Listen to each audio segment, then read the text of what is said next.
The Bolshevik movement came to power after the overthrow of the Tsarist government in Russia, which was preceded by crucial historical events such as extensive revolts of workers and peasants and the October Revolution of 1917. The methods used in their policies were marked with radicalism, violence. These were people who fought for the establishment of the communist ideology throughout the former territory of the Tsarist Russia. The occupational Red Army invaded Georgia, and on the 21st of April 1921 and from 1922 they renamed this country to Soviet Georgia. The following citation is from Lenin's writings. Every individual must have the right to confess not only what he wants to believe in, but also to promulgate their faith or change their religion. None of the government officials must be empowered to put any questions to any individual about their religion. This is a matter of the conscience of any person, and no one has any right to interfere in it. Nevertheless, their deeds confirmed the opposite, and I intend to suggest a more detailed analysis of this issue. Communism and Marxism was a pivotal force, idea and propaganda from the day of the victory of the communist regime as they came to power. The circumstances in every field of human activity changed. As concerns the Georgian Church, she unceasingly sought her out carefully and had to face many occurrences of trespasses and provocations from the Russian imperial court as well as later, in the period of Soviet repressions. In 1811, the Russian imperial government abolished the autocephaly of the Georgian Church and put her under the jurisdiction of the Synod of the Orthodox Church of Russia. Since then, she was ruled by Ober-Prosektor.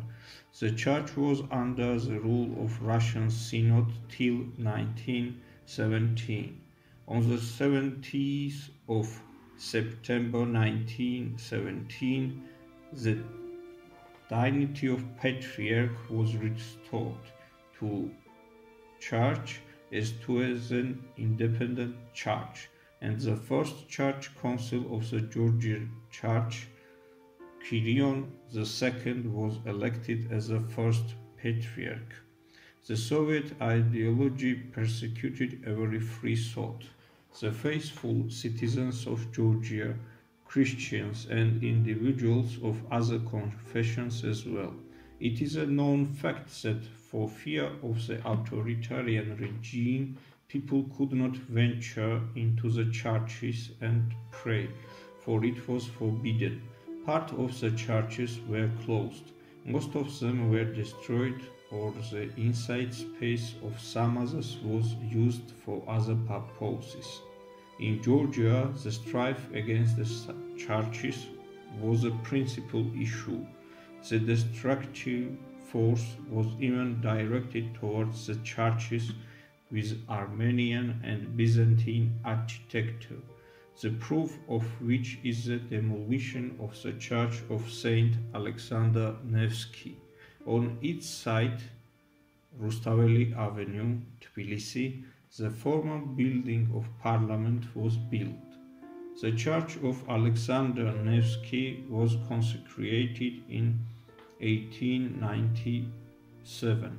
It was supervised by the Exarch of Georgia till 1917, and in 1921 it was transferred to the Georgian Orthodox Church.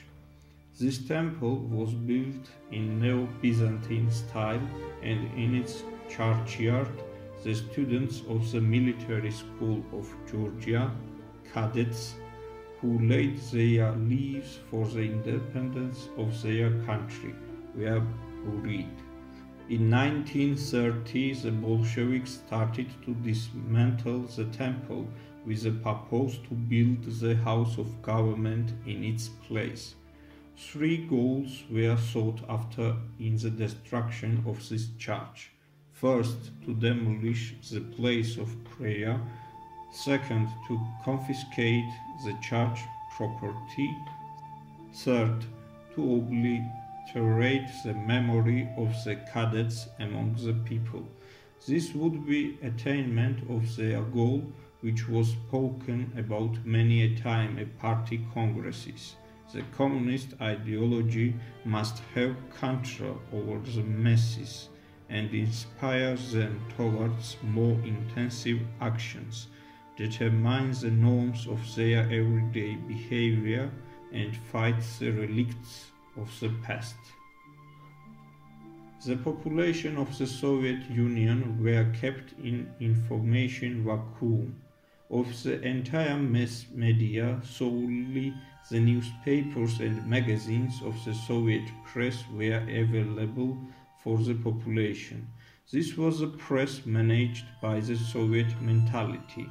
Access to foreign literature was forbidden, also were the works of those Georgian writers who censored the Soviet regime.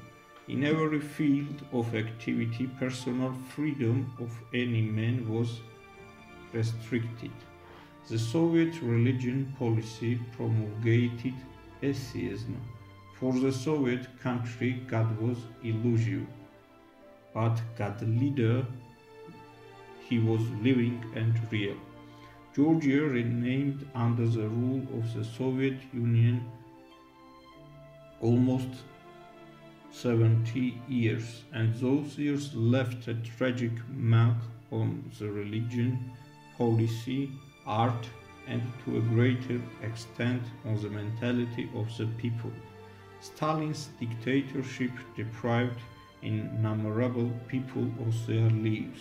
The circumstances for the Orthodox Georgian Church were most unfavorable after the establishment of the Soviet rule, especially after the 20th of the century. On the one hand, Church had to endure the pressure from the state policy, and on the other hand, she was dominated by the Russian Church. The Bolsheviks assailed the Church in the field of ideology, assaulted physically the leaders of the Church, killed, imprisoned, and brought to trial priests, abused them by cutting their beard, tearing priestly garments. The Third Church Council in 1921 elected Ambrosi Chelaia as the Patriarch of Georgian Church, who addressed the Genoa Conference with a memorandum. They attack the mother language of the people, damage its national culture created by its ancestors, and even the most precious possession of the people, its faith, is being assaulted. Under a false banner of freedom of conscience, people are forbidden to exercise their religious needs. Members of the clergy are being ruthlessly persecuted. Our church, the focal factor of the eminence and excellence of the Georgian state throughout many centuries, is now deprived of all its rights, to the point that despite all its efforts, the Church cannot obtain the means to provide for its survival. The repressions intensified after the memorandum had been sent. Patriarch Ambrosi was brought to trial. However, he did not try to defend himself at the court, but denounced the policy of Russia in social affairs as well as concerning the Church, and addressed the Bolsheviks with a call to withdraw the occupational troops from Tbilisi. He was sentenced to 9 years, but was dismissed by amnesty because they realized that the Georgian Church had a large parish which would demand to return the Patriarch to the Church. Shortly after the discharge from prison, the Patriarch died, and at the Fourth Church Council of Tbilisi, Christophore III Tsitskishvili was elected as Patriarch. At the National Center of Manuscripts, a letter sent by Archpriest Vasil Karbelashvili to Iosef Jugashvili, Stalin, is preserved, in which he describes the harsh political and religious processes, asking to comfort his old teacher with good intentions. However, the letter was left without any reply. In 1936, His Eminence Stefan, the same person, Vasil Karbelashvili, died, and a year later, in 1937, the communists executed his son in Tbilisi. This fact well testifies that Stalin tolerated neither the Christians nor individuals of other confessions. The occurrence when Lavrenti Beria had demolished a historically important mosque close to Metechi Church also testifies the aforementioned. This also speaks about the well-known historical reality that in Georgia coexisted peacefully Abrahamic religions, Judaism, Christianity, and Islam. The Armenian Apostolic Church and the Jewish synagogue also were under the oppression of the communist policy.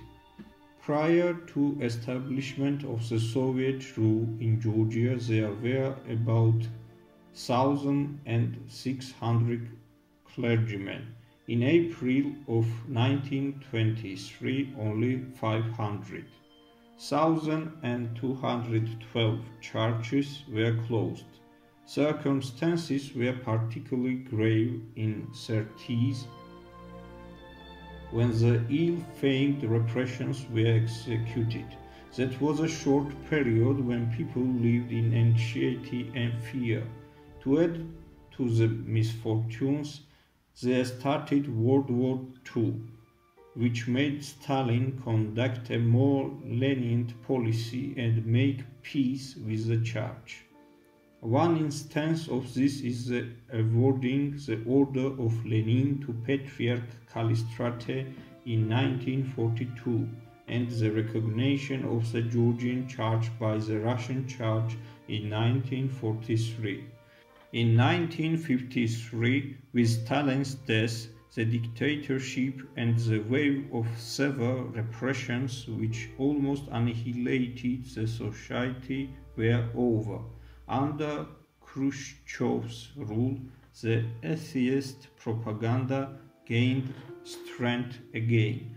However, it did not reach the scales of repression of 1937, because Khrushchev's policy concerning religion was concentrated on ideological predominance over the Christian clergymen rather than their elimination.